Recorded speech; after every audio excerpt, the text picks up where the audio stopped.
Welcome, everyone. We're suffering Smallville. This is season 2, episode 7. It's called Lineage. So, spoilers and all that stuff. This is a episode with flashbacks to how Clark Kent's adoption papers were forged. By one Mr. Lionel Luthor. Yes, because a crazy ginger woman shows up claiming to be Clark's mother. And not only that, but she breaks into their house when they're not around, which no one ever even finds out. No one ever finds out that she broke out of the Kent's house and looked around. The show never addresses it ever again. It's like, yeah, no, not a big deal. Don't worry. She just broke in, stroked some pictures, and left. Yeah, but she even shows up at school and just is like, "Hey, Clark, I'm your mother." And that's that. And I think, you know what, I'll give the episode a little bit of credit. It is slightly interesting that unlike most times you get a plot like this, Clark knows for a fact that she can't be because he's an alien. So at least that's a little interesting dynamically. It's like, okay, this woman's really upset and confused and we have to deal with this. I think the problem is it highlights how much worse the B plot with Lana is. Because immediately in this, there is no uncertainty. We don't have to go through the motions of maybe she is, maybe she's not. It's just, no, we know she's not. Now, why is this woman insane? And that's more interesting than the standard maybe or maybe not. I think what it's trying to do with having that be the complementary B plot of like Lana thinking she might have a biological father who's alive and going to meet him for the first time, I think the point is the contrast of the, and I, you know, quote unquote here, the realistic potential like lost parent, and then Clark's superhero alien version of like, oh, this is impossible. So it's, you know, it's this woman's just, you know, she believes it's her son that she had with Lionel, which means if she was right, then Clark and Lex would be brothers, which Lex seems very upset by, like thinking that it's like he's like, oh, that sounds too good to be true. So he's really sad that he's not brothers with Clark. Like he wants it to be true just that little bit. Lex would love it. He's such an only child. But yeah, the flashbacks, we get 3 of them. The first one shows us some footage from episode 1 again with the meteor shower and leads into what happened right after with the Kents running into Lionel Luthor on the road and him being like, oh, my son's hurt. So they actually help Lionel and give him a lift with Lex. Because Lionel is predictably useless and is just flapping around not knowing what to do. And we get this silly little moment where toddler Clark reaches out and like strokes 10-year-old Lex in the head. Which, by the way, so Lex is like bald here, but he's got one little tuft of ginger hair. He looks like a rugrat or something with the, you know, like a baby with a little tuft.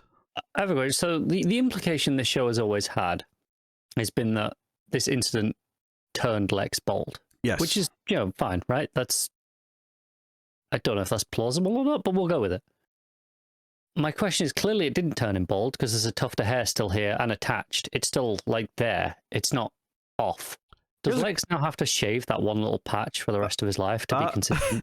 That's a good question. He gets up every day and just has that one patch where he just takes a razor blade and just, you know, like, there's just a little bit of stubble there every morning. His razor blades last so long because he's just got one little patch that he has to go over, and that's I get that because I don't like I only shave just, you know, the under your neck with an actual razor, and I probably only have to change my blade like once a week.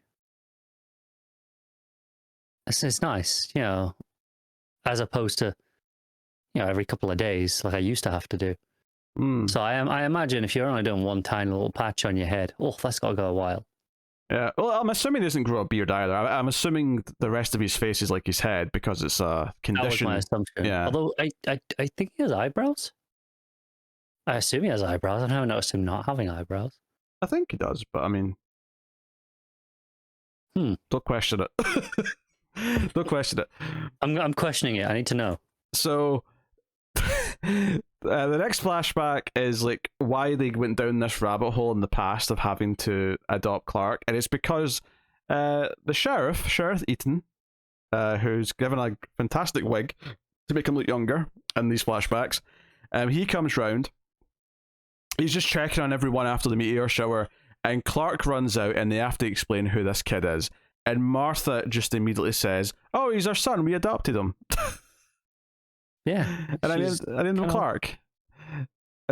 as soon as she says it, it's like, oh shit, we're going to have to back this up. We're going to have to actually have paperwork and things. You can't just have a child and not explain where they came from. So because Lionel offered a favor because Jonathan helped him, he goes to Jonathan, and we get a scene where Jonathan gets the adoption papers that have been forged by Lionel's connections, but Lionel makes him convince Pete's family to sell their factory, which is basically the domino effect of like him getting like a foothold in the town, and everything the Luthers have done in the town that Jonathan hates all can be traced back to that, him helping him get that factory. And he's a very guilty man now. Yes. He takes the weight of it all on his shoulders. He blames himself. I mean, it's equally Martha's fault. She's the one who blotted out the lie, but he takes it all on board. It's classic Jonathan Kent. Yeah, it's just like Superman. Clark takes things on his shoulders. This is just the way he is. Yeah, this is where he learned it from. Also, I checked. Lex does indeed have eyebrows, and we are not the first persons to question this. There are numerous Reddit and Quora threads already debating why does he have eyebrows. There are many theories.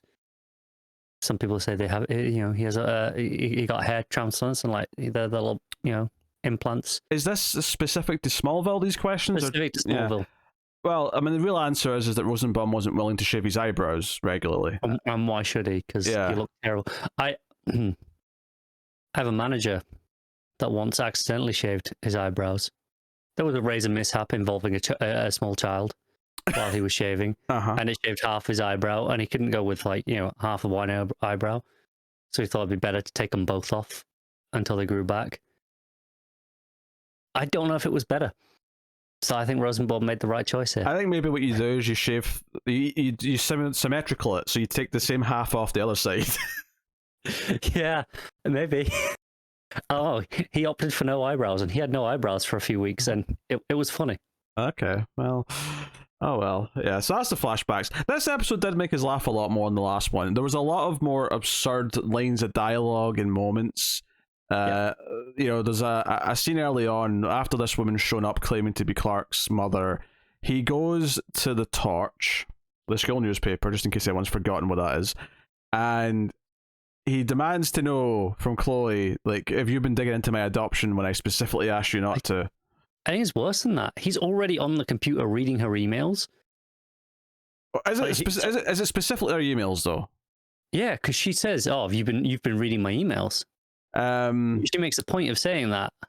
I thought she was joking, but I mean, regardless, he's sitting at the computer looking for intel, and when she confronts him, he gets really upset and mad because her posting questions about him on like some message boards have led to this woman coming and looking for him. And he's supposed to be a secret. Yes. So he gets very upset, and then it comes out, and I'd forgotten that she was also either an orphan or at the very least her mother is out of the picture. I think her mother's gone, yeah. I think we've seen her dad before. And it comes up that, like, he gets mad and yells at her, and this really made me laugh because he goes to 11 very quickly, and the thing I compared it to in my head was that classic panel of Batman slapping Robin and saying, "My parents are dead." It was very much that, because it got really mean. It's like, oh, well. He just goes to, well, your mom doesn't even want to see you, so screw you. Pretty much. That's not the exact words, but that's the demeanor of which it comes off. And she gets upset. He's upset. And it was an amusing scene. I don't know. And then everyone storms off in their own way. I get enough of a chuckle out of it. The main plot thread, though, of this woman demanding, she goes to the police, so the sheriff comes around and is like, we need to take a DNA test to confirm it's, which raises a lot of concerns, because what's Clark's DNA going to look like? I have to assume that anyone who's used to seeing human DNA on a daily basis is going to look at his and be like, something's a bit off with this. Although, as Clark puts it, what if I don't even have DNA? He has DNA. Every living creature has DNA. Yeah, he has it. Yes. It's different, but he has it. Yes. So the American school system is clearly broken and has been for 20 years at this point. So Pete offers some of his spit, and they swap out. I'm questioning that. Like, surely they're going to look at this and be like, "Hang on a second, this clearly doesn't belong to you." I don't know. Would race be that obvious from a DNA sample? I think so. Yes. If family links are obvious when they're looking at DNA at this level, I think the fact that they'll look at this and go, "This is so unrelated. This man is a different race." I'm not convinced of this. I'm willing to believe that that's not an obvious thing. At least, certainly, if you're not looking for it anyway. I think I'll let it slide because this show has bigger problems. Yeah, I think they're looking for a match. They're going to see no match and go, "It's not her kid." End of discussion. I don't think there's going to be. My assumption is, guy in the lab's going to look at this and be like, "You sure you sent me the right sample? Because this makes no sense." But does the person like actually studying the sample even know what it looks like? Like, he'll just have like the lab technician doesn't know. They won't, but they'll see the mother and go, "Oh," and know that the father's meant to be Lionel Luther, presumably at this point, because she's crazy. And then, then they'll see this DNA. And I don't know if the lab technician would know that. Lionel she's trying to make Lionel part of a press conference. So and that's later in the episode, though. They don't know that when they're doing the test. This takes time. They've already got the results, though. She goes to Lionel and said, or she goes to Lex and said, I don't know what you. No, it was Lionel. I don't know what you did, but you somehow swapped out those test results. Like, that's true. Yeah, she's already got the results. It's done. You're right. It's not public yet. So it's just some lab technician. He's got some DNA. He's having a look at it. He's not like, and again, I think personally the most plausible answer, really, lab technician doesn't give a shit. He's just there doing his job, and he's like, "Yep, don't care." Like he's hired to tell people if this matches the other one. It does not match. He's done his job. Yeah, bare minimum effort. I approve of this man. Well, he's probably got like 100 of these things to do a day. He needs to get through them. This hypothetical underpaid lab technician. I'm with him in spirit. Anyway, so her next move, just to prove that she is completely unhinged, because it turns out Lionel, not only did he like give away her baby that was also his, because it was a bastard child out of marriage. He was cheating on Lexi's mother. He also put her in a psychiatric ward for, what did they say, 7 years? 7 years. 7 years. And she was like, "Well, I paid you." And when this first comes up, when they're arguing about it, I was like, Lionel, that is awful. How could you do that? But then 2 more scenes of her, and I'm like, okay, no, actually, this wasn't him just being vindictive. She actually belonged in a psychiatric ward. This was plausible. Because it's 2 scenes later, she's like syringing Lex, kidnapping him, giving blackmail demands and ransom demands to Lionel. And then when he doesn't, Lex with an axe. Yeah, and when Lionel doesn't give her what she wants, she picks up an axe and says, "Well, your father didn't save you, Lex. I'm going to axe you to death." That is psych ward material. So, to be fair to Lionel, she was actually, probably actually needed the help. Yes, it was an appropriate place for this person. Now, it does call into question, though, how the romantic relationship before he made that conclusion started.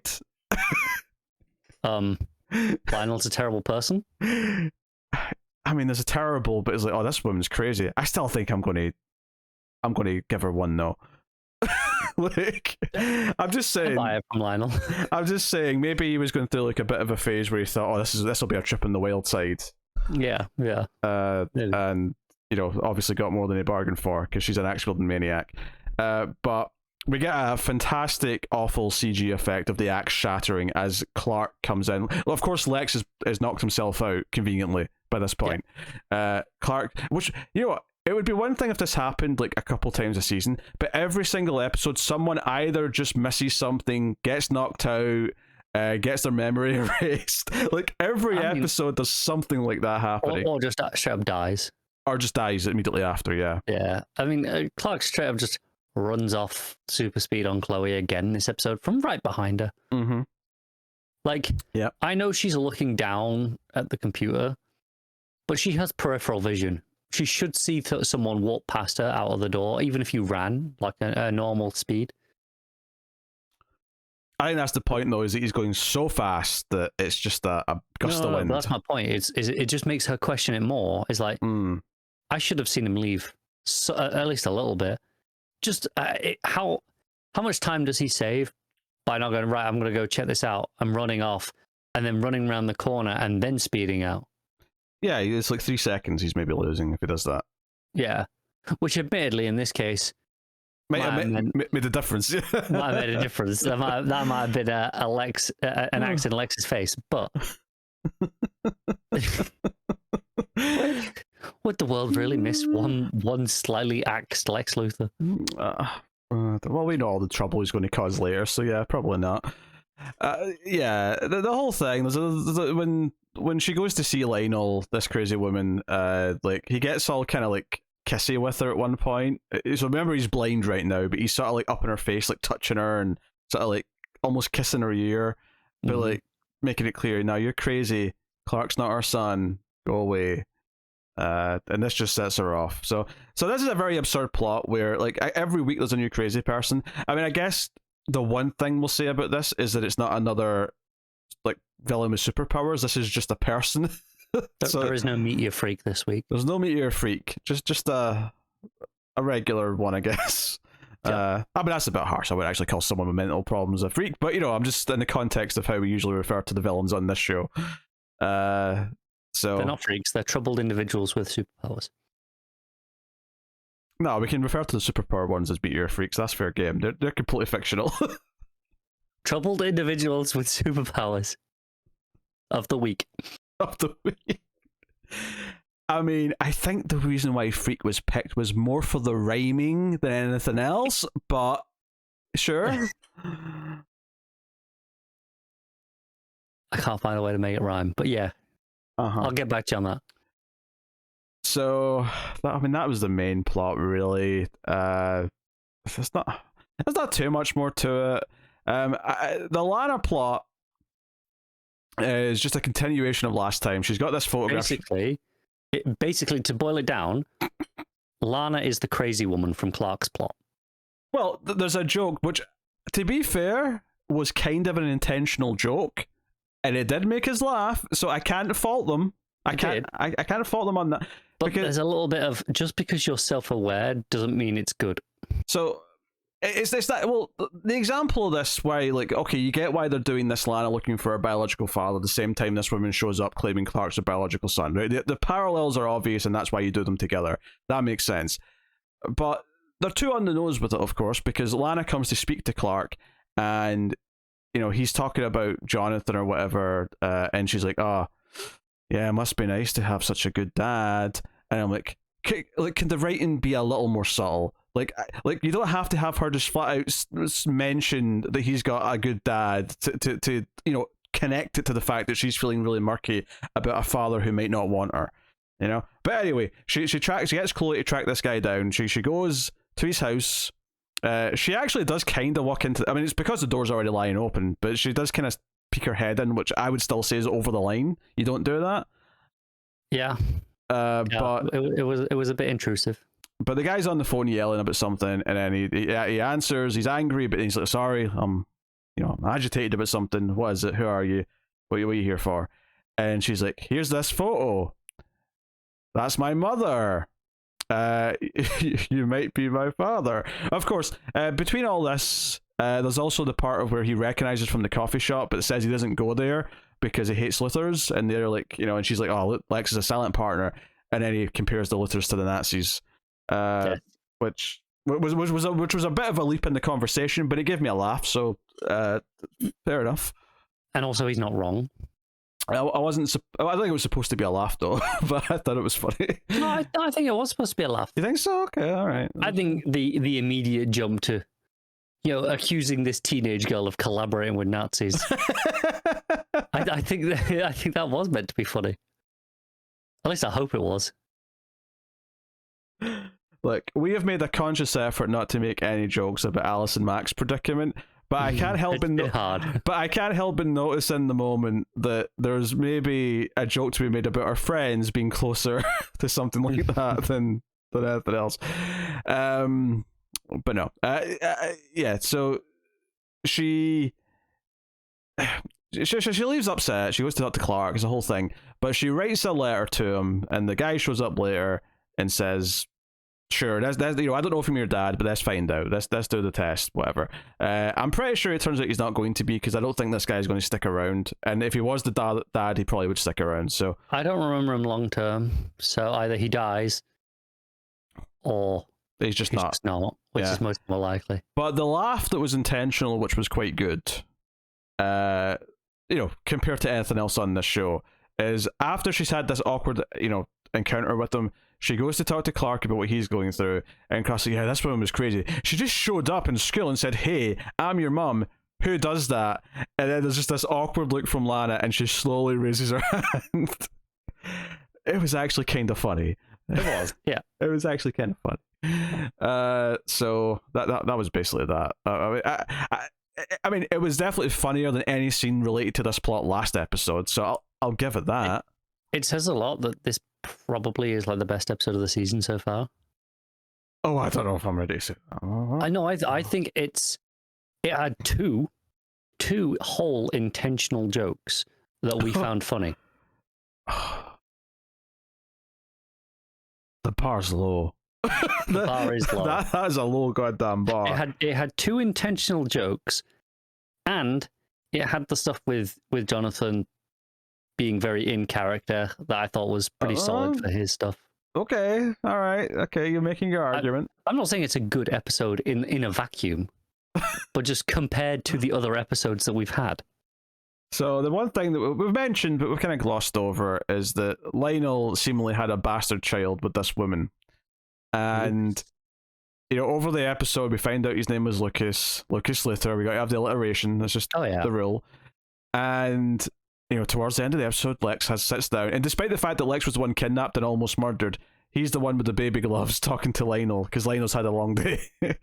And he is like, well, is it true? Did I have a brother? And Lionel's like, I put him in a good family, but he died before he turned a year old. And Lex leaves the room, and as this is going on, there's this very operatic singing, like on the, he's listening to some opera or something on the old vinyl. Very, very Lionel. Yeah. But it does that thing where it's getting louder, and this female singer is going up there in the range, and she's getting really, music terms. Like, give me something here. Forte would be loud, and powerful. Yeah. She's hitting those high dramatic notes, and it's yeah. But and as this is ramping up, the final moment of the episode is Lionel opening his locket, and even though he can't see it, as far as we know yet, it's just I don't think he can still, because he just like strokes it, but he doesn't look down at it. But it's a photograph of him and a young boy who's clearly older than one, but presumably this is one Lucas Luthor. Also, I think there was a locket of blonde hair in there as well. I assume first curl or something. Oh, okay.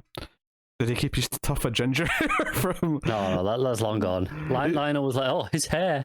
Oh, it's gone. Thank God.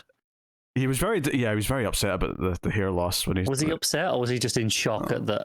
Oh my God, my son doesn't have to deal with being ginger anymore.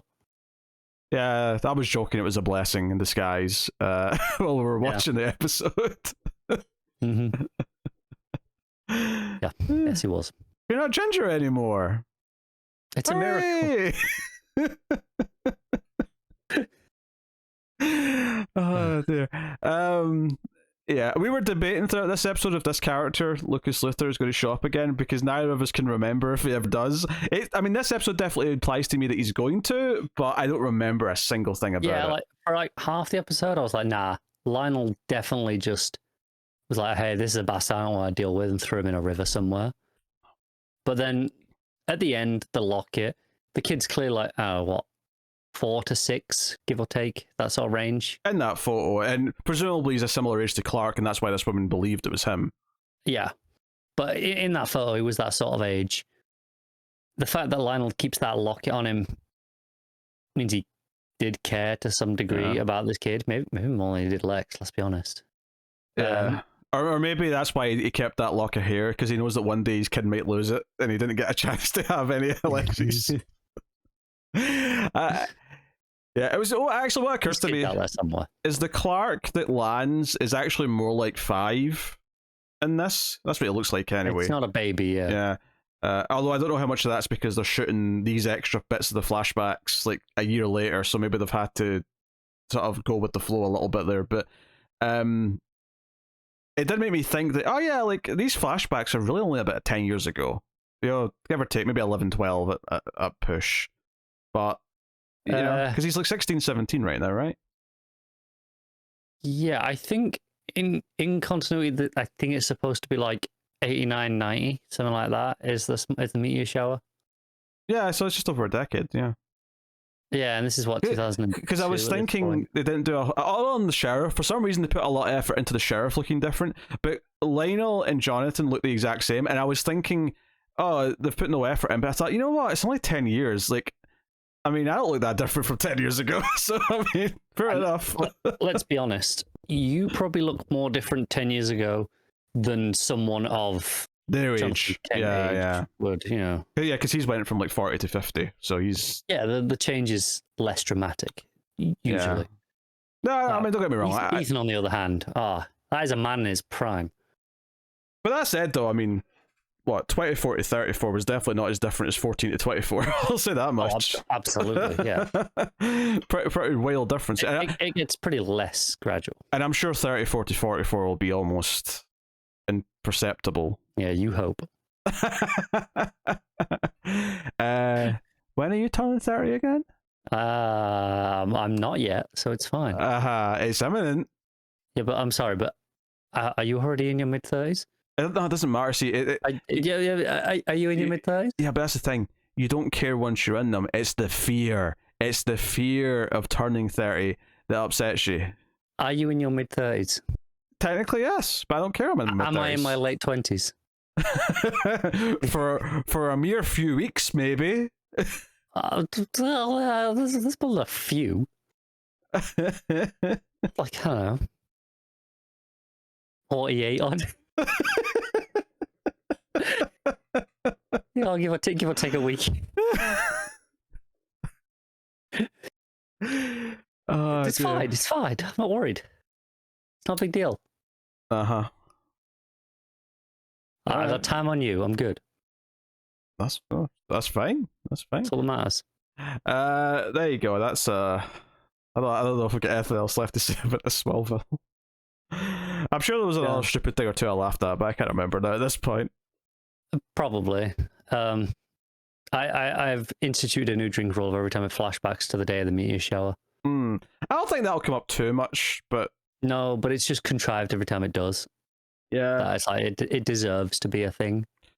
Yeah, what's funny is that there wasn't really a foreshadowing of the future of Superman, but the flashback did foreshadow Clark and Lex, which isn't the same thing, but it was on the nose and kind of cheesy as a moment.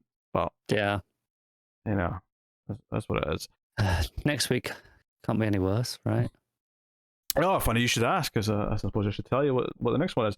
So next week, episode 8 of the season is Ryan. And the description on IMDb is as follows. Clark rescues a mind-reading Ryan James from a research hospital that treats him like a lab rat. Ryan's guardian doctor sues to get Ryan back, and Clark learns that Ryan has a brain tumor that needs treatment. I remember this one. Mm-hmm. I remember it being awful. I remember it so much because it was that awful that I thought we'd already done this one.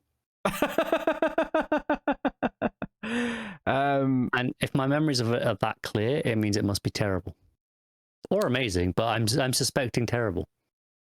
Would you be surprised to hear that it's got one of the higher ratings of this season on IMDb? Honestly, at this point, no, because the IMDb ratings are meaningless on this show.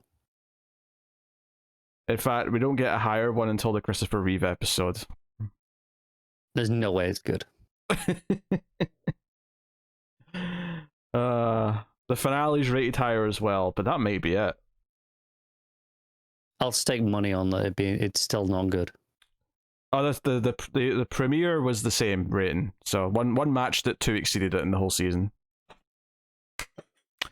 So Great. Set your expectations accordingly. That has been another bout of suffering through Smallville. Thank you very much for joining us. You can support all the content over at patreon.com/MailFuzzTV, including getting these quite a bit early. We're very far ahead. In fact, we're recording this as we're still uploading the old Season 1 reviews. By the time these are on Patreon, I don't know where we'll be. We might be on Season 3 already. over there. It's possible. Come find out. Yeah. But that is the show. So thank you once again for watching or listening. We always appreciate it. Keep watching TV, and somebody save me.